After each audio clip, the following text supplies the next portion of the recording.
Terrorists always have some kind of political or religious agenda.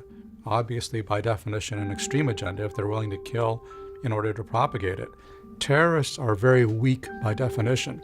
They cannot hope to militarily defeat the enemy that they are fighting. The most they can hope to do is to score a propaganda coup and thereby to break the will of the enemy. So it's a way to send a message by essentially creating a body count.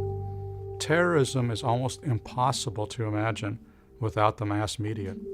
ISIS, for example, is able to use the internet to put up videos of hideous atrocities. Well, the earliest terrorist weapons were actually, believe it or not, knives.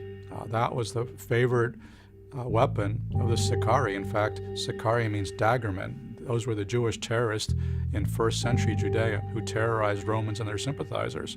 Terrorism became much more of an industrial phenomenon in the 19th century with the invention of dynamite.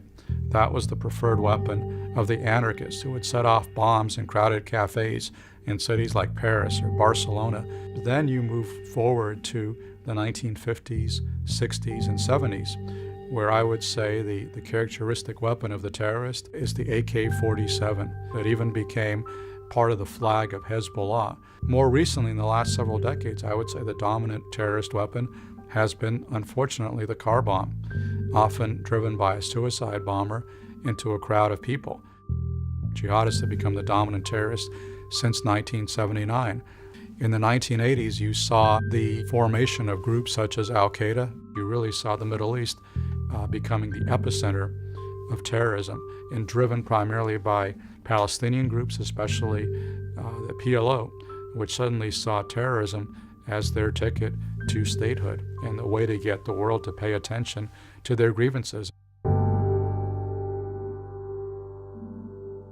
I think the principal terrorist threats confronting the U.S. and the world today are all Islamist, and they are groups that are based in this arc of instability stretching from West Africa to Central Asia and including pretty much all of North Africa and the greater Middle East, from Boko Haram in Nigeria to Al-Qaeda in the Arabian Peninsula and Yemen to ISIS and the al-Nusra Front in Syria to Pakistan and Afghanistan, groups like the Taliban and the Haqqani network.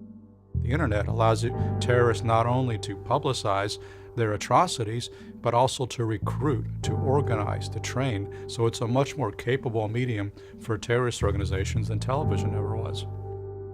I think fundamentally to dry up the sources of jihadist terrorism requires a more modern ideology that puts the emphasis on economic growth and personal liberty rather than the kind of hopelessness and despair of poverty and repression which breeds extremism, which leads many young men to take up arms or to strap on suicide vests.